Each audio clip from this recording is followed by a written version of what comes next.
Hi, I'm Marri Gragnani here with Coach Dave Di Tomasso. DT, you had a 1-0 victory over Millikin, which was a key win to stay in the CCIW tournament.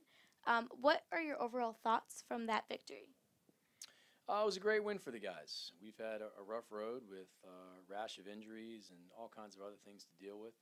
So winning at home is always a nice thing to do. And it was our senior day, so to have our three seniors go out on a positive note, I think was a really special moment for them. And to have one of our freshmen score off a dynamic header was also a pretty unique way to win the game. So we're pleased with our victory.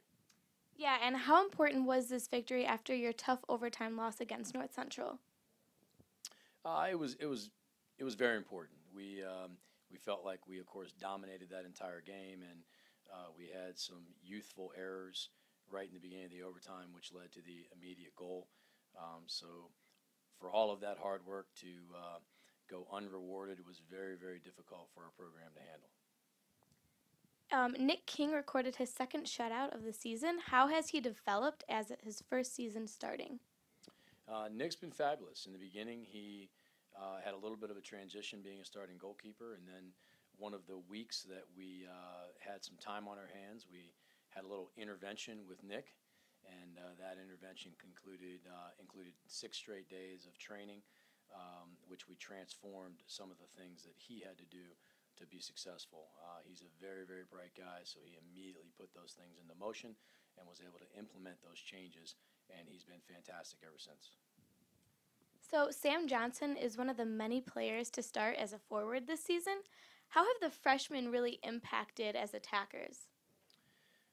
One of our goals this season with recruiting was to bring in attacking players, so we feel like we did that um, with the guys we brought in. Unfortunately, we lost Jake Cohen after he was a starting player for 8 straight games.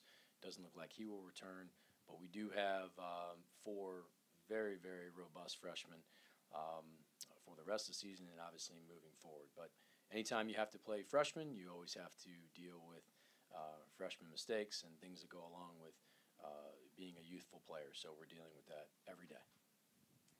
Another of those players, ALEC was named CCIW Player of the Week earlier this season after that huge win over Wheaton. What has he meant to the offense this year?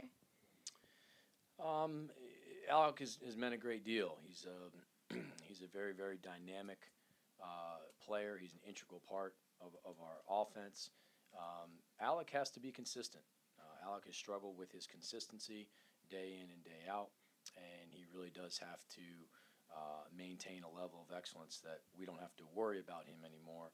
And so I think that comes with a little bit more experience moving forward for him. Last year he got a concussion and he literally did not play the entire second half of the year. So he needs a little more time, but Alec is an integral part of our program moving forward. Very good. And coming up to this week, you have a Manthra Baptist Tuesday and then another big CCIW game on the road at Illinois Wesleyan. What are your thoughts on both of those matches? Yeah, we look forward to tomorrow. I mean, adding another victory to our record will be important to keep our momentum going into Illinois Wesleyan on Saturday. It's a difficult task playing at Illinois Wesleyan on what is the only grass field left in the CCIW, and playing there in late October on their grass really changes the game plan quite a bit as to what teams can and can't do as far as general soccer is concerned. So we won't reveal anything, but we look forward to going down to Wesleyan and getting a victory. Well, thank you so much for your time, and I wish you the best of luck as you move forward.